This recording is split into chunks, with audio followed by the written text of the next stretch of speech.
नमस्कार दोस्तों, स्वागत है आपका इस सेशन में।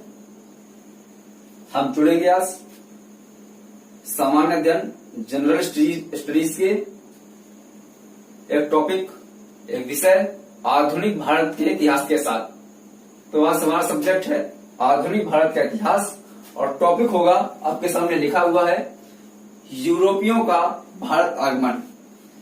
विषय है हमारा आधुनिक भारत का इतिहास, टॉपिक है यूरोपियों का भारत आगमन।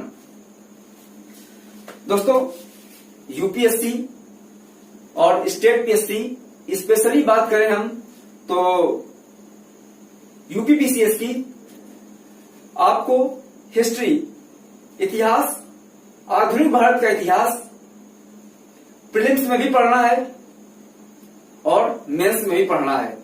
तो आपको ऑब्जेक्टिव पॉइंट ऑफ व्यू से भी पढ़ना है और डिस्क्रिप्टिव पॉइंट ऑफ व्यू से भी आपको आधुनिक भारत का इतिहास को पढ़ना है। तो इतिहास एक ऐसा विषय है जो कि बहुत इंटरेस्टिंग विषय है। अगर विषय को एक सीक्वेंस के साथ, एक तारतम्यता के साथ पढ़ाया जाए तो इतिहास एक अपने आप में बहुत इंटरेस्टिंग विषय है। लेकिन अगर इतिहास को सूचनाओं के रूप में आपके सामने परोस दिया जाए तो इतिहास सिर्फ तथ्यों का भंडार बन जाता है। और अगर घटनाओं का इंटरलिंकेज नहीं होगा, बैकवर्ड और फॉरवर्ड लिंकेज नहीं होगा इतिहास में, तो इतिहास आपके पास केवल सूचना के फॉर्म में आएगा, आपके पास केवल न्यूज के फॉर्म में आएगा, व्यूज के फॉर्म में नहीं आएगा। और अगर न्यूज के फॉर्म में आएगा तो ये एक बहुत ही बोरिंग सब्जेक्ट बनने का भी खतरा रहता है।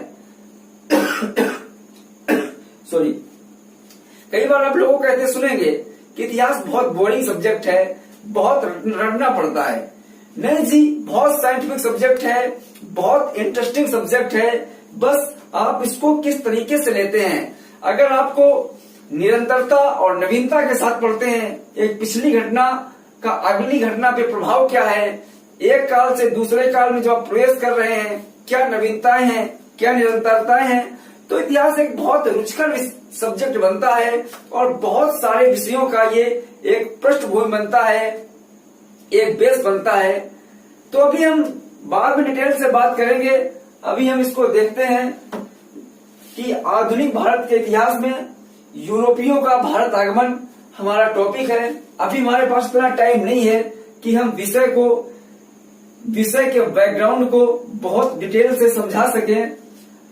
अभी हमारे पास सीमित समय है, इसलिए मैं इतिहास को अभी टॉपिक पे ही आता हूं।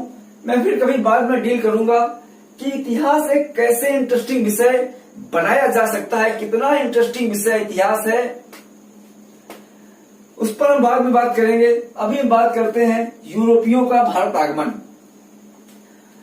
हमारा आधुनिक भारत का इतिहास यहीं से शुरू होता है, यूरोपियों का भारत आगमन। ज्यादातर तो प्लासी युद्ध से शुरू होता है, लेकिन कोई स्ट्रिक्ट विभाजन नहीं है। यूरोपियों के भारत आगमन को भी आधुनिक भारत के इतिहास से जोड़ा जाता है, या इसको एक ट्रांजिशन फेज माना जाता है, जो कि मध्यकाल और आधुनिक काल के बीच का काल था। तो आपको पता है कि व्यापार वाणिज्य के क्रम में कई यूरोपीय देशों की कंपनियां भारत में व्यापार करने आईं। तो इनके भारत में आगमन के कारण क्या था, उद्देश्य क्या था, घटनाक्रम क्या रहा, परिणाम और प्रभाव क्या रहा, क्यों ये कंपनियां भारत में आई, ये भारत में कंपनियां आई तो किस रास्ते से आई, कौन सी कंपनी आई, कब आई, कैसे आई, किस किस से इनका सत्ता का संघर्ष हुआ, विदेशियों में आपस में इनका संघर्ष कैसे हुआ, भारत के किन किन राज्यों से इनकी मैत्री हुई, कैसी संधि हुई, ये सब विषयों पे बात करेंगे। दोस्तों, यूरोपियों के भारत आगमन में सबसे पहले यूरोप में पुर्तगाल ने भारत में एंट्री की। पुर्तगाल में वहां का एक नाविक वास्को डिगामा 1498 में भारत पहुंचा। इसके बाद भारत में दूसरे यूरोपी डच आए जो कि 1602 में आए। तीसरा यूरोपी द इंग्लिश अंग्रेज आए। इसके बाद डेनिश आए और सबसे बाद में फ्रांस की कंपनी भारत में व्यापार करने के लिए आई। तो पुर्तगाल से लेकर फ्रेंच तक भारत में व्यापार करने आए और अलग अलग पूरे देश में अलग अलग इन्होंने अपनी व्यापारिक फैक्ट्रियां स्थापित की। ये यूरोपीय कंपनियां भारत एक नए मार्ग से आई थी और इसी को कहा जाता है भारत की खोज वास्को ड गामा ने की। इस बात का मतलब है कि भारत के लिए एक नए समुद्री मार्ग की खोज की गई थी। एक नया समुद्री मार्ग जो यूरोप से चलकर अटलांटिक महासागर को होते हुए पूरा अफ्रीका महाद्वीप को पार करते हुए केप ऑफ गुड से होके इंडियन ओशन हिंद महासागर से होते हुए अरब सागर और अरब सागर में केरल के काली तट पर एक नाविक वास्को ड गामा उतरा था, जिसे कहा गया नए समुद्री मार्ग की खोज। एक नाविक 7000 किलोमीटर की एक विशाल दीर्घकालीन यात्रा करके भारत पहुंचा था। ये थी भारत की खोज। तो प्रश्न दो उठते हैं, क्या इससे पहले भारत का व्यापार यूरोप से नहीं होता था? और अगर होता था तो किस मार्ग से होता था? तो यह स्पष्ट है, हम एंशिएंट हिस्ट्री से पढ़ते हैं कि भारत के व्यापारिक संबंध यूरोप से रहे हैं। भारत का व्यापार 3 मार्गों से हुआ करता था। एक मार्ग भारत के तटीय क्षेत्र से अरब सागर होते हुए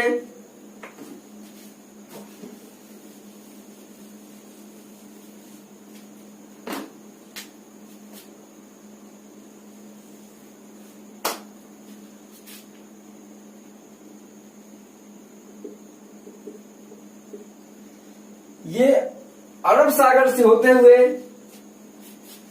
फारस की खाड़ी, इराक, सीरिया और इसके बाद भूमध्य सागर से एक मार्ग जाता था। दूसरा मार्ग इसी अरब सागर से होते हुए बाबर मंडेब जल संधि, इसके बाद लाल सागर और लाल सागर से भूमध्य सागर होते हुए आगे इटली से होते हुए आगे यूरोप में बढ़ जाता था। एक मार्ग थल मार्ग, ये 2 जल मार्ग थे। एक मार्ग थल मार्ग था जो कि आज का भारत या भारत पाकिस्तान, जो कि तब पूरा अखंड भारत था, भारत होते हुए भारत से अफगानिस्तान, अफगानिस्तान से ईरान, ईरान से इराक, इसके बाद टर्की, टर्की से आगे होता हुआ यूरोप, उत्तरी यूरोप निकल जाया करता था। लेकिन इसी क्रम में ये मार्ग बाधित हो गए। ऐसा कुछ हुआ कि ये मार्ग बाधित हो गए और यूरोपियों का भारत से संपर्क, व्यापारिक संपर्क टूट गया। चूंकि भारत से बहुत जड़ी बूटियां, बहुमूल्य रत्न, लाजवर्द मणि, काली मिर्च, मसाले यहां से निर्यात हुआ करते थे। रेशम, मलमल, मैन्युफैक्चर्ड प्रोडक्ट्स भारत से निर्यात हुए। भारत उत्पादित वस्तुओं का एक बड़ा निर्यातक रहा है। भुगतान संतुलन अंग्रेजों के भारत आने से पहले तक भारत का हमेशा व्यापार संतुलन हमेशा भारत के पक्ष में रहा। इसीलिए भारत एक सोने की चिड़िया कहा जाता था। तो ये जो उत्पाद थे, इन तीनों ये मार्ग जो थे, इन मार्गों से यूरोप का संपर्क टूट गया और यूरोपियों के लिए अब एक नए मार्ग की आवश्यकता थी। इन तीनों मार्गों का संपर्क कैसे कटा? तो आज का जो टर्की है, ये टर्की में जो वहां का इस्तांबुल शहर है, ये मध्यकालीन यूरोपीय इतिहास में रोमन एम्पायर की, महान रोमन साम्राज्य की राजधानी हुआ करता था। आज के तुर्की का जो इस्तांबुल शहर है, इसको कुस्तुंतनिया, कॉन्स्टेंटिनोपोलिस कहा जाता था। 1453 तक ये रोमन साम्राज्य की राजधानी हुआ करता था, लेकिन यूरोपी में ईसाईयत और ऑटोमन तुर्क को लेकर एक धर्म युद्ध हुआ और इस धर्म युद्ध में ईसाइयों की पराजय हुई, यूरोप की पराजय हुई और तुर्कियों का, ऑटोमन तुर्क लोगों का, तुर्क मुस्लिम्स का कुस्तुंतनिया पे कब्जा हुआ और इन ऑटोमन साम्राज्य के तुर्कों ने इन मार्गों पे कब्जा कर लिया और यूरोप का मार्ग बाधित कर दिया। इससे परेशान होकर नए मार्ग की खोज की, लेकिन और क्या परिस्थितियां थीं, क्या कारण बने जो नए मार्गों की खोज में सहायक बने?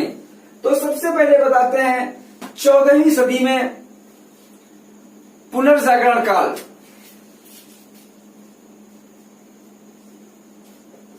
यूरोप में 14वीं सदी में पुनर्जागरण का उद्भव हुआ।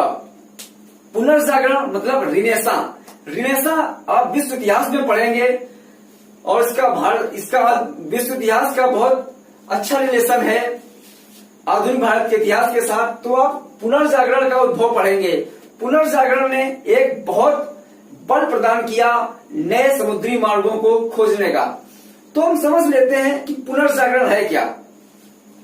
पुनर्जागरण का मतलब है दोबारा जागना, पुनः जागना, पुनर्जागरण। यूरोप में 13वीं से 14वीं सदी तक एक अंधकार युग था, डार्क एज था। इस समय धर्म का बोलबाला था, चर्च का बोलबाला था, पारंपरिक मान्यताओं पर बल दिया जाता था, अंधविश्वास था, रूढ़िवादिता थी, पारलौकिकता पर बल दिया जाता था, राज्य पर चर्च का प्रभाव था, पादरियों का वर्चस्व था।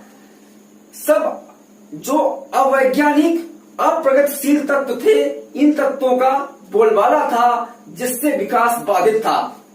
लेकिन इटली लीड करता है, पुनर्जागरण की शुरुआत होती है इटली से और रूसो, वॉल्टेयर जैसे दार्शनिक, मॉन्टेस्क्यू जैसे दार्शनिक आते हैं यूरोप में और एक दार्शनिक क्रांति होती है जिससे तर्क पे बल दिया जाता है, रीजनिंग की बात की जाती है, बुद्धिवाद की बात की जाती है, मानवतावाद की बात की जाती है, भौगोलिक खोजों पर बल दिया जाता है तकनीक पे बल दिया जाता है, वैज्ञानिकता की बात की जाती है, अंधविश्वास, आडंबर, परंपरावाद पे चोट होती है। ये काल था पुनर्जागरण का काल, जब वैज्ञानिकता और भौगोलिक खोजों को बल दिया जा रहा था। इससे वहां नई नई तकनीक का विकास हुआ, नई शिक्षा का विकास हुआ, दिशा सूचक यंत्र का विकास हुआ, छापाखाना का विकास हुआ, नवीन जहाज बनाने की तकनीक सामने आई। तो ये था पुनर्जागरण का दौर। पुनर्जागरण ने एक बल प्रदान किया नए मार्ग की खोज करने के लिए। दूसरा कारण है यूरोप की बढ़ती अर्थव्यवस्था। इस समय यूरोप में जनसंख्या बढ़ रही थी, तो यूरोप की अर्थव्यवस्था बढ़ना शुरू हुई, क्योंकि जनसंख्या हमेशा खतरनाक नहीं होती है। एक दायरे तक जनसंख्या की वृद्धि होना चाहिए, जो कि बहुत जरूरी है, लेकिन जब जनसंख्या की वृद्धि एक ऑप्टिमम लेवल से बढ़ जाती है तो ये फिर खतरा बन जाती है। तो यूरोप की अर्थव्यवस्था बढ़ रही थी, जिससे मांग बढ़ रही थी तो आपूर्ति बढ़ रही थी, और मांग आपूर्ति का संतुलन बना हुआ था। और भारत से लग्जरी वस्तुएं, मसाले बड़ी मात्रा में आपूर्ति की जा रही थी। चूंकि यूरोप ठंडा क्षेत्र है, उच्च अक्षांश में आता है यूरोप, ठंडी ज्यादा समय तक रहती है और वहां के लोग मांस का सेवन करते हैं।